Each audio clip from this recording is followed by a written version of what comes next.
Assalamu alaikum to all viewers. Welcome to my YouTube channel. Firstly, all of you have to subscribe my channel, must like and share my videos. आज का जो हमारा topic है वो है CPI. CPI stand for California personality inventory, जिसे CPI कहा जाता है, कैलिफोर्निया की शख्सी आजमाइश। सबसे पहले हम इसका इंट्रोडक्शन देखते हैं। ये आजमाइश गोफ ने मुतारफ़ करवाई है। इसे ना सिर्फ MMPI की तर्ज पर बनाया गया है बल्कि इसमें शामिल कुछ बयानात भी MMPI से मुस्तार लिए गए हैं, यानी उधार लिए गए हैं। बुनियादी तौर पर यह आजमाइश गैर मौलजाती यानी नॉर्मल अफराद के औसाफ की दर्जा बंदी के लिए इस्तेमाल की जाती है। ये किन लोगों के लिए? नॉर्मल अफराद के लिए। ठीक है, ये 18 शख्सी औसाफ की पैमाइश करती है। इसमें काफ़ी माहिरीन आए हैं जिन्होंने इसमें तरमीम की और इस्लाह की 1980 में। ठीक है, ये नॉर्मल अफराद की दर्जाबंदी और शख्सी आजमाइश के लिए बहुत मेयारी आजमाइश तस्लीम की जाती है। इस आजमाइश की मदद से फ़र्द की कबूलियत, ज़ात, सोहबत पसंदी, गलबा पाने की सलाहियत, फलाही शाऊर, एहसास ज़िम्मेदारी, तहसील की शनाख्त, ठीक है, इन सब की जो है वो दर्जाबंदी करती है। नेक्स्ट हम बात करते हैं EPPS। EPPS क्या होता है? ये किसके लिए? एडवर्ड की ज़ाती रुझान की पैमाइश है, जिसे एडवर्ड पर्सनल प्रेफरेंस शेड्यूल कहा जाता है। इसका इंट्रोडक्शन क्या है? ये आजमाइश 15 मुख्तलिफ औसाफ की पैमाइश करती है। इसमें फोर्स्ड चॉइस टेक्निक भी कहा जाता है, यानी जबरी इंतखाब की आजमाइश में। इसको क्या होता है? फोर्स चॉइस टेक्निक क्या होती है, जिसे जबरी इंतखाब की आजमाइश कहा जाता है, यानी इसमें फ़र्द को बयानात के जोड़े पेश किए जाते हैं। फ़र्द ने हर जोड़े में से किसी एक बयान को मुंतखब करना होता है। इस आजमाइश से शख्सियत में पाए जाने वाले अनासर मसलन तहसील, सलीकामंदी, नमूदो नमाइश, गलबा पसंदी, ठीक है, जारहियत, बर्दाश्त जैसे मुतग़य्यरात की पैमाइश की जाती है। इसको EPPS कहा जाता है, एडवर्ड की ज़ाती रुझान की आजमाइश। ठीक है, मुंदरजा वाला तमाम आजमाइशों को इंतहाई मेयारी ख्याल किया जाता है। इनमें फ़र्द के जवाब की दर्जाबंदी और मुवाजना बाकायदा ग्राफ के ज़रिए किया जाता है, जिसे रिकॉर्ड फॉर्म पर मुरतब किया जाता है। क्लियर? नेक्स्ट हम बात करते हैं सब्जेक्टिव और projective method for personality assessment. शख्सियत की पैमाइश के लिए इस्तेमाल किए जाने वाले मौज़ी तरीक़ों को प्रोजेक्टिव टेक्निक्स कहा जाता है। इसका पर्पस क्या होता है?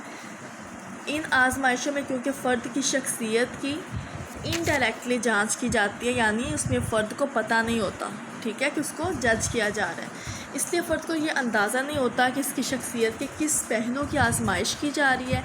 तज़लीली आजमाइशों में फ़र्द आजमाइश के असल मकसद से लाइल्म रहता है। उसे पता ही नहीं होता कि किस पहलू की आजमाइश की जा रही है और इसका असल मकसद क्या है। वो ये नहीं जानता कि इसकी वजूहात कौन कौन सी हो सकती हैं, इसके जवाबात, इसकी छुपी हुई ख्वाहिशात, तासुबात, एहसासात, जज्बात और ख़यालात का तज्ज़िया किया जा रहा है। ठीक है, जैसे आप लोग हैं, अगर आपको पता चल जाए कि लोग आपको जज कर रहे हैं तो आप फ़ौरन से अपना बिहेवियर चेंज कर लोगे। जो एग्जैक्ट और आपके एक्चुअल एक्शंस होंगे उनको आप चेंज कर लोगे। लेकिन अगर आपको नहीं पता कि कोई आपको जज कर रहा है, आपसे बात कर रहा है, या आपको जस्ट देख रहा है कि आप किस तरह से बात कर रहे हो, आपका अंदाज़े गुफ्तगू क्या है, तो वो समझ जाता है कि आपकी तासुबात कैसे हैं, एहसासात क्या हैं, जज्बात क्या हैं और आप क्या सोच रहे हो। ठीक है, जब आपको पता चल जाता है इस बात का तो आप फ़ौरन से अपने बिहेवियर को चेंज कर लेते हैं। ठीक है, नेक्स्ट है मवाद, जिसे कंटेंट कहा जाता है। इन आजमाइशों में बराह रास्त सवालात नहीं पूछे जाते बल्कि ऐसा मवाद इस्तेमाल किया जाता है जो मुबहम और गैर वाज़िह होता है, यानी क्लियर नहीं होता।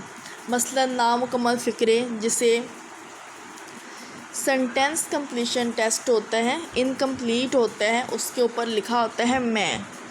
या आप लोगों ने शायद देखे भी होंगे टेस्ट जो है, इसमें जस्ट एक वर्ड लिख के आगे से लाइन छोड़ दी जाती है और कहा जाता है मैं, स्कूल, घर, अच्छा, इस तरह से वर्ड लिखे होते हैं। इसको आपने कंप्लीट करना होता है और हर फ़र्द अपनी مطابق اس کو کمپلیٹ کرے گا. جیسے میں بہت اچھا ہوں، میں بہت برا ہوں، میں ڈاکٹر بننا چاہتا ہوں. ٹھیک ہے، یہ وہ خود سے کمپلیٹ کرتا ہے. اس کو کہا جاتا ہے نامکمل فقرے. غیر واضح تصاویر یا سیاہی کے دھبے وغیرہ کیا ہوتے ہیں؟ غیر واضح تصاویر جو کہ کلیئر نہیں ہوتی ہیں. جیسے آپ کسی دیوار پہ دیکھتے ہو تو آپ کو لگتا ہے کہ یہاں پہ کوئی شکل بنی ہوئی ہے. آپ دوسروں کو کہتے ہو یہ دیکھو یہ اس طرح سے ایک شکل بنی ہوئی ہے. ٹھیک ہے، وہ شکل نہیں ہوتی، نہ وہ صحیح ہوتی ہے نہ وہ غلط ہوتی ہے، وہ صرف آپ کو لگ رہا ہوتا ہے کیونکہ وہ غیر واضح ہوتی ہے، تصاویر بنی ہوتی ہیں یا کچھ بھی. ٹھیک ہے، ان آزمائشوں میں صحیح اور غلط جواب کا کوئی تصور نہیں پایا جاتا، بلکہ معمول جو بھی رد عمل پیش کرے اسے درست مان کر اسی کی مناسبت سے جوابات کی درجہ بندی اور وضاحت کی جاتی ہے. کلیئر؟ یہ تھا کانٹینٹ.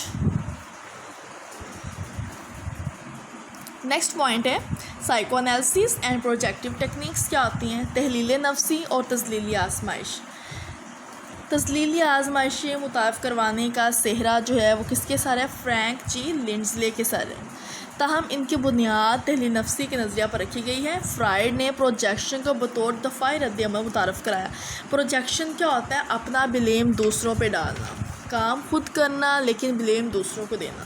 سپوز، جو کہ ایک بیسٹ ایگزامپل ہے، اسٹوڈنٹس جب پیپر میں سے فیل ہو جاتے ہیں، ناکام ہو جاتے ہیں، تو اپنا الزام جو ہے وہ ٹیچر کے سر پہ تھوپ دیتے ہیں کہ ٹیچر نے ہمیں پڑھایا نہیں ہے. ٹھیک ہے، اسے بولا جاتا ہے پروجیکشن.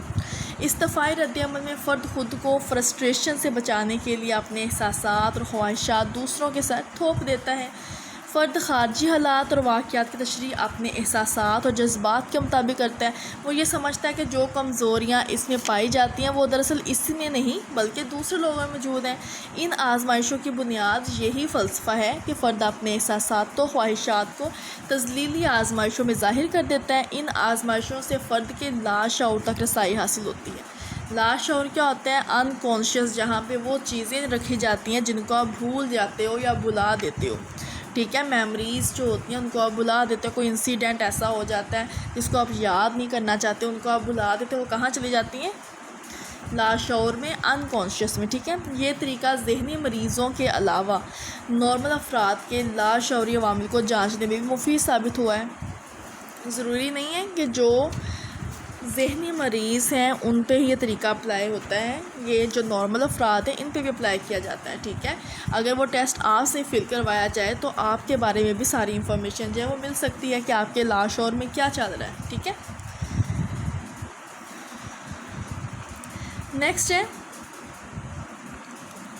کون کون سی آزمائشیں ہیں؟ ان آزمائشوں کی درجہ بندی جو مختلف حوالوں سے کی گئی ہے، جن میں سے چند اہم آزمائشیں درج ذیل ہیں. وہ کون کون سی ہیں؟ تھیمیٹک پرسیپشن ٹیسٹ جسے TAT کہا جاتا ہے، اسے داستانی تجربی ادراک کی آزمائش کہتے ہیں. سیکنڈ ہے چلڈرن پرسیپشن ٹیسٹ، بچوں کے تجربی ادراک کی آزمائش جسے CAT بھی کہا جاتا ہے. سنٹینس کمپلیشن ٹیسٹ، فقرات کی تکمیل کی آزمائش جسے SCT کہا جاتا ہے. ورڈ ایسوسیشن ٹیسٹ جسے تلازم الفاظ کی آزمائش کہا جاتا ہے. نیکسٹ ہے انک بلاٹ ٹیسٹ، سیاہی کے دھبوں کی آزمائش. ڈرائنگ ٹیسٹ، تصاویری آزمائش. ٹھیک ہے، اور ان کو ہم 1 by 1 ڈسکس کریں گے نیکسٹ ویڈیوز میں. اور کوئی پوائنٹ آپ کو سمجھ میں نہ آیا ہو تو آپ مجھ سے پوچھ سکتے ہیں. اوکے اسٹوڈینٹس، اللہ حافظ.